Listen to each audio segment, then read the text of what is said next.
আসসালামু আলাইকুম রহমতুল্লাহ।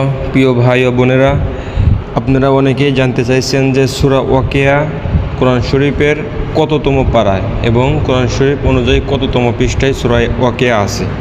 তো আলহামদুলিল্লাহ, আজকে আমি আপনাদের সেটাই দেখাবো। সূরা ওয়াকিয়া, আপনারা সবাই আমার সাথে থাকুন। সূরা ওয়াকিয়ার অনেক ফজিলত ভাই, বিশ্বাস করেন।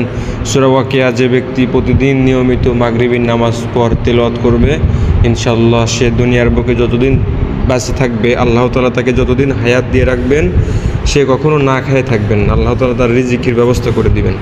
এটা হচ্ছে সূরা ওয়াকিয়ার ফজিলত। তো আমি সর্বপ্রথম চলে যাচ্ছি 27 নম্বর পারায়।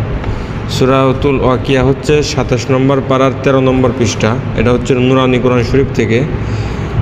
হাফেজিয়া কোরআন শরীফ থেকে হয়তো আলাদা হবে, কিন্তু নুরানি কোরআন শরীফ থেকে সূরা ওয়াকিয়া হচ্ছে 27 নম্বর পারা, 13 নম্বর পৃষ্ঠা। এটা 12 পৃষ্ঠা, এটা 13 পৃষ্ঠা।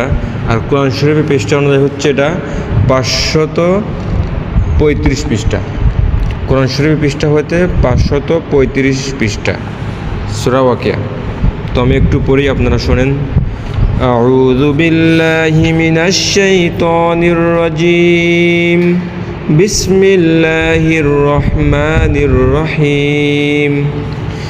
إذا وقعت الواقعة ليس لوقعتها كاذبة خافضة رافعة إذا رجت الأرض رجا وبست الجبال بسا فكانت هباء منبثا সাদাকাল্লাহুল আযীম। অবশ্যই সবাই নিয়মিত তেলাওয়াত করবেন, ইনশাআল্লাহ আমার জন্য দোয়া করবেন।